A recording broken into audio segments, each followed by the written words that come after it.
باندې چې هر وخت به ځوانان د چاپو د ایمپایرو د سختو د اتکنډو ښکارو.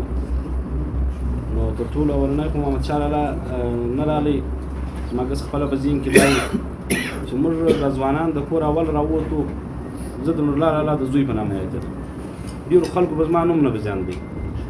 نو زموږ په دا خدمت کې، په دا کار کې، په دا محنت کې تر ټولو غټ لاس چې و هغه زموږ د خانوزۍ یو څو سرکرده مشران چې د هغو حوصله، د هغو تایید، هغو پر موږ باور او موږ معاشرې له راوایستو، یو کار یې راوسپارئ او زموږ پر کار باندې هم یې تایید وکړئ، هم یې بروسه وکړه. په هغې کې دا 3-4 سپین ږیري خصوصا لکه محمدشاه لالا، لکه جانو لالا، لکه حاجي اکبر لالا، نور د مرکزي کونسل دا تر یو څه سپین ږیري و، شاید د ما نوم ویري په ذهن کې نه راځي، چې موږ تر دا ځای راورسولو، یا موږ د دې خدمت اهل جوړ کړو چې هغه ټیم چې په دغه کې نو ګویریا وه، چا به د هغې په چکر نه پرېښول او له 80 کلو دالته لګیا وو. د انصاف تقاضې بلکل یو مخ د لاسه ورکول سوي وې، نه تقسیم و، نه حقوق ول، نه د چا د حقوق خیال و، او نه دا یو اجتماعي فکر و چې دا جمله حقوق دي، دا قومي حقوق دي. هر سړي چې به تر لاس څه ورتله هغه په وړلو کې یوه ډډه هم نه کول. بیا د ځوانانو، زه خو دا ځوانانو ته نن د ویښ ځوانانو په نامه وایم چې دا هغه ویښ ځوانان چې خپل ځان باندې خپل اثرت یې پر ځان کم کړي، زحمت یې خوښ کړي، خوشحالي یې پرېښوه، تر سړي پنکې خوب لاندې خوب پرېښوئ، د انګېټۍ سره یې ژوند پرېښوئ، په منفي کې به یې دا ژوند کوئ، کله به د چاپو مخامخ ول او کله به د شوګیرو مخ و، کله به یې پر غره باندې چوکیداري کوله.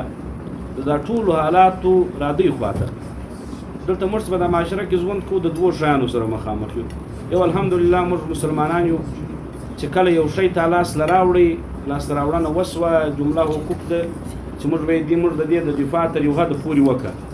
دلته اوله واره پر موږ د الله حکم چې د الله حکم موږ ته څه دی.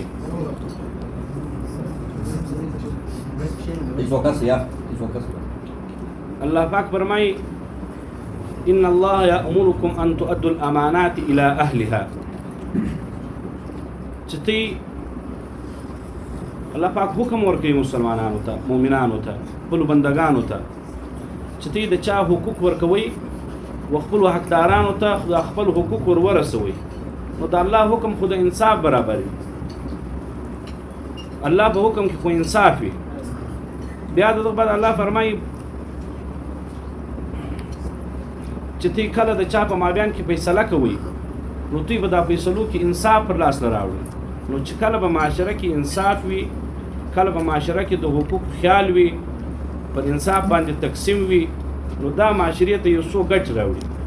هغه لکه امن، هغه لکه اعتماد، هغه لکه خوشحالي. نو چې یو معاشره د امن، د اعتماد او د خوشحالۍ ډکه معاشره وي، نو دا د دین او اسلام او د الله پاک د احکاماتو مطابق وي. ولې دین او اسلام دا د سلامتۍ او د امن مذهب، تر ټولو مذاهبو زیات دین او اسلام سره هغه د امن، د ورورولۍ، د خوشحالۍ او د انصاف علمبرداره دین دی. او دویمې خواته زموږ دلته په پښتونوالي، په پښتنه معاشره کې ژوند کوو. نو دویم شی موږ ته پښتنه معاشره موږ ته څه وایي. الله خو وایي چې د خلکو حقوق، د انسانانو حقوق په انصاف ورسوئ، تر خپلو حقدارانو پورې ورسوئ. چې کله د دوی په مابین کې خلاصه کوئ، فیصله کوئ، درېماني کوئ، بیا په انصاف کوئ. او دلته زموږ معاشره چې موږ پښتانه یو، په ځینو روایاتو چې د 100,000 کالو مخکې موږ تاریخ لرو. نو هغه یو شاعر د دې ډېره لنډه مجموعه راایستلې ده. هغه وایي چې په مړو مړو اوښکو زاړې، راته ووایه څه غواړې حق،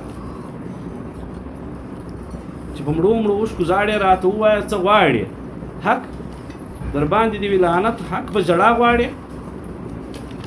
معنا حقونه چې دي دا په ژړا نه ترلاسه کوي. د دې لپاره د محنت ضرورت دی، د محنت لپاره د اتحاد ضرورت دی، او د باهمي یو پر بل د اعتماد ضرورت دی. موږ په خانوزۍ کې یو شی له لاسه ورکړی دی، هغه هم دا شی د لاسه ورکړی دی اعتماد. که یو سړی یو ځای مخ ته سي، د هغه یو څه کارګردګي راسي، سهار موږ پر هغه له ګوتې مو شو، بیا تورې لیکې پر موږ شو بیا د هغو په باره کې دا رنګه سوالونه پیدا کوو چې هغه مشکوکه کړو.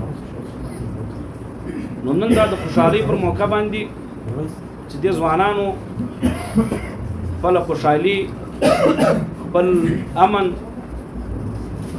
بلا تفریقه د ځان د مفاداتو علاوه د قومي ګټو د ملي مفاداتو په خاطر وتلي وو. کوم تګ دوی کړی وو، کوم مهنت یې کړی وو، کوم شپې سبا کړی وې چې په سر کې پر موږ باندې مسرانو کوم اعتماد کړی وو او موږ په د معاشره په ځاندلی وو، موږ ته کوم کار په لاس را کړی وو. موږ دا نن یو دا اطمینان چې نن بیا که د بختور الله په کور کې یو نو داسې لکه د محمد شاه الله پر کمبلې شي یو. موږ د محمد شاه الله پر کمبله هغه د اعتماد باندې پوره وختو، زموږ ملګري پر هغه اعتماد پوره وختل چې کوم کار یې موږ ته راسپارلی وو لږ و ډېر. بېشکه به ځینې خلک دا وایي چې دا 1500 روپۍ دي. دا 1500 روپۍ موږ ته یې له ګټلګې نه دي، دا ستاسې حق و، زموږ کوشش موږ تر تې راوړي. دا 1500 روپۍ زه به سهار خدای 15000 جوړي کړي، بیا به نور برکت وي چې زموږ ته یې تر مابیان باهمي تعاون اتفاق یو پر بل باندې بروسۍ یو بل په ښه نامو باندې یادولې. په دا معاشره کې زموږ دا څو کلو ژوند تر کوي. دلته خالي سیاسیت سرکاریات کنډې نه وي، دلته مقامیات کنډې هم وي، قومیات کنډې هم وي چې دې شي د کامیابه کولو پورې موږ نه پرېښول. په الحمدلله زموږ ملګرو بس دا د الله کولو، د الله پر موږ مهرباني وه چې له غټو حادثات یې وساتو، د پریشانۍ یې وساتلو چې نن تر کومه ځایه را رسېدلي وو بغیر یو څه نقصانه، بغیر یو څه غټې پریشانۍ. پر دغه بیا یې واره د الله حمد او ثنا. نو موږ د دې خاندان بیا شکریا ادا کوو. دې خاندان موږ ته ځوانان راکړي وو، دې خاندان موږ ته تکړه سپین ږیري راکړي وو، تکړه سپین ږیرو زموږ ډېر کلک تایید کړی وو، موږ ته حوصله راکړې وه.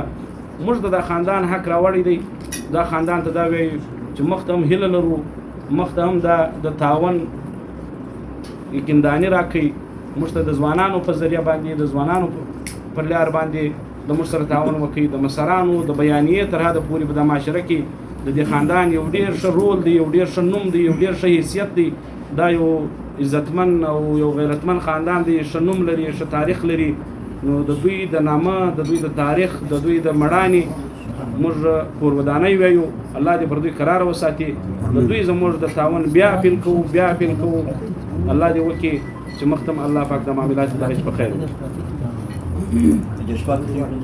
الله اوس نتیجه په دا ځای باندې ودرېدله چې باید دا د تور غر کې ورپې راتله که یو کور راتلې دا به د بنګر د خانوزۍ باندې به تقسیمېږي، پر جمله افرادو به تقسیمېږي. سبا که چېرې له دې غر څخه الجونه راتلو که دغه راتلو دا به د خانوزۍ په افرادو ترکشي.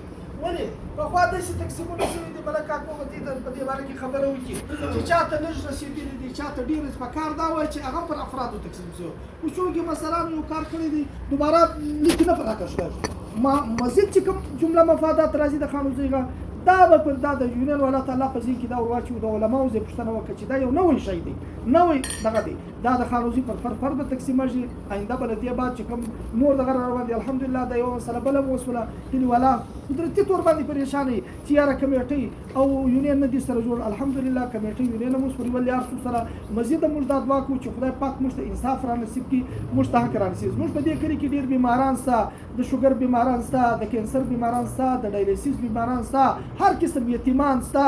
داسې خلک شته دي د خانوزۍ د بل په کور کې پراته دي. داسې خلک دي په خانوزۍ کې چې زما او ستا تربونه دي دا نالیانې صفا کوي، دا څوک د خپل بازار جارو کوي، دا څوک یو غیرتمن یو مسلمان دا برداشتولی شي که سم تقسیم وشي، سم ترتیب جوړ شي، نو دا غر به هر سړی پر کور ناست وي، دا به کروڑپتی وي په صحیح طریقه باندې. او موږ ته اتحاد وکړو، اتفاق وکړو او د ځان ایثار وکړو چې بای وروره تر کومه ټیمه پورې چې زما عزیز قریب ته دغه نه رسېدلی، حق نه رسېدلی، اول د هغه ته ورسته شو ایثار، یعنې اول د بل ته ورسته شو.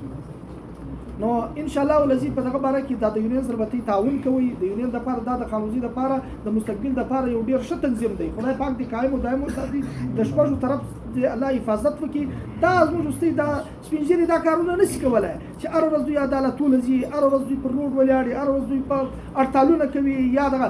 دا تنظیم سره د دې حمایت وکړي. او د دې تنظیم آخري خبره دا درته کوم،